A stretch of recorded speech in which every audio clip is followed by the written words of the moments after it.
ni Jesus na mahal, dalhin niyo ang aking pasan, paamuan ko'y tularan.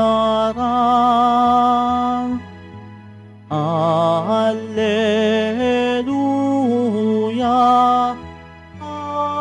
Alleluia, Alleluia, Alleluia.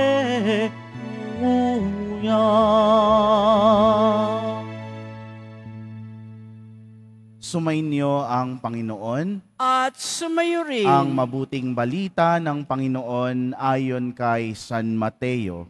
Papuri sa iyo, Panginoon. Nang mga sandaling iyon, lumapit kay Jesus ang mga alagad at nagtanong, "Sino po ang pinakadakila sa kaharian ng langit?"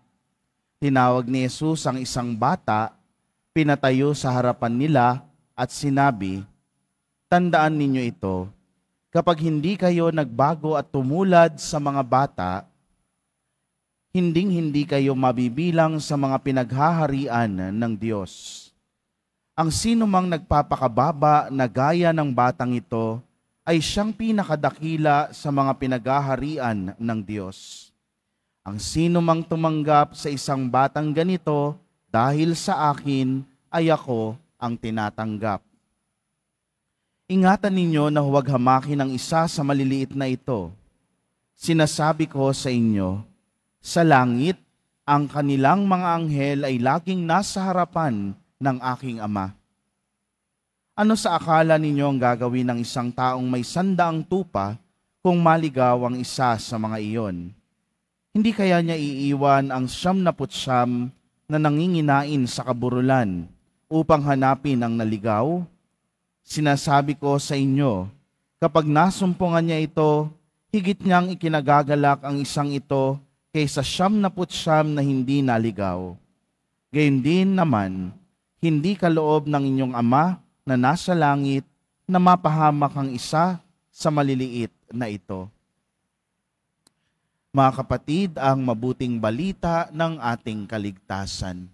Pinupuri ka namin, Panginoong Heso Kristo. Magsiupo muna po ang lahat. Isang pinagpalang gabi po sa ating lahat. Good evening. At pagbati rin po sa lahat ng mga kapwa natin deboto na nakikiisa sa atin sa banal na misa sa iba't ibang social media platforms ng Quiapo Church. Ang pagpapala ng ating pong Jesus Nazareno ay sumainyo saan mang dako kayo ng Pilipinas o ng mundo. Nakakatuwa ang mga bata. Minsan meron pong isang pari na sa kanyang katesismo ay nagpagawa ng isang maliit na activity. So pinasulat niya yung mga bata sa pari, sa kanya, at ito ang kanyang mga natanggap na sulat. Merong isang sulat na nanggaling sa isang batang nagngangalang Carla, 10 taong gulang. Sabi niya, "Meron po bang demonyo sa mundo?" Tapos ang dugtong niya, "Sa tingin ko po merong isa dito sa klase namin." No? Nakakatawa yung bata. Sabi naman po ni Stephen, 9 years old, "Gusto ko pong mapunta sa langit balang araw kasi alam kong wala doon ang kuya ko." Sabi niya, no? Straightforward at napaka-inosente. Sabi naman po ni Lorene, 8 years old, sabi niya, "Siguro po, mas maraming magsisimba at pupunta sa simbahan kung ilalagay po ninyo ito sa Disneyland."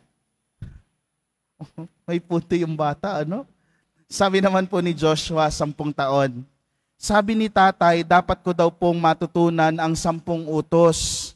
Pero parang ayaw ko po kasi masyado na pong maraming utos sa bahay." Diba? Napaka-inosenteng mga bata. Sabi naman po ni Marie, 9 years old, "Paano kaya nalalaman ng Diyos kung sino ang mabuti at masamang tao?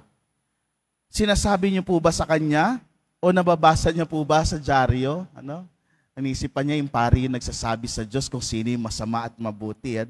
At panghuli, sabi ni Ralph, 9 taong gulang, "Gustong-gusto ko po ang sermon ninyo, Father." Uy! Tapos dinugtungan niya, lalong-lalo na po pagpatapos na.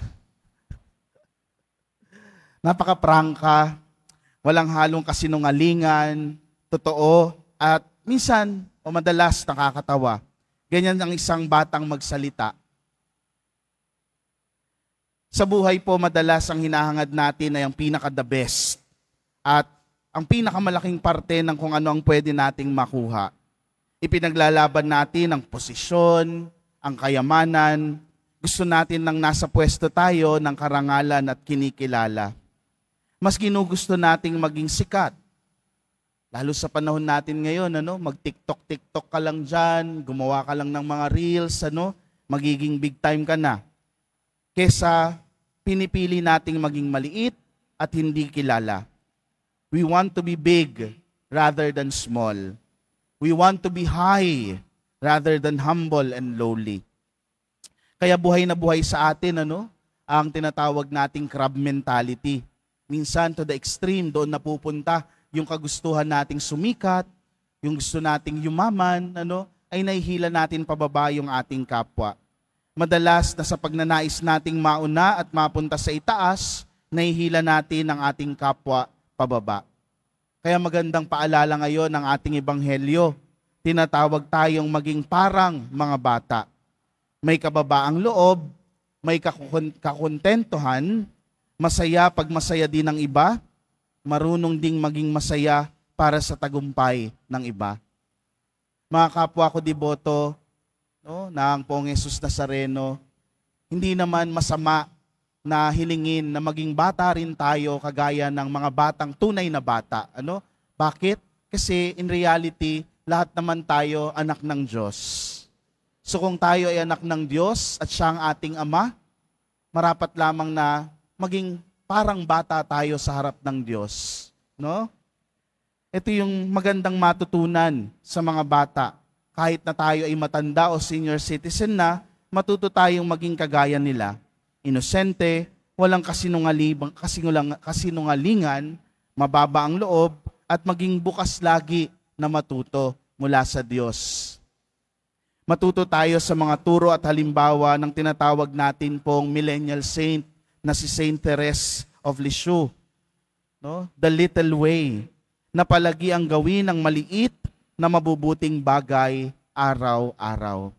Sapagkat si Jesus na mismo ang nagsabi, kapag hindi kayo nagbago at tumulad sa mga bata, hindi kayo mapapabilang sa mga pinagaharian ng Diyos.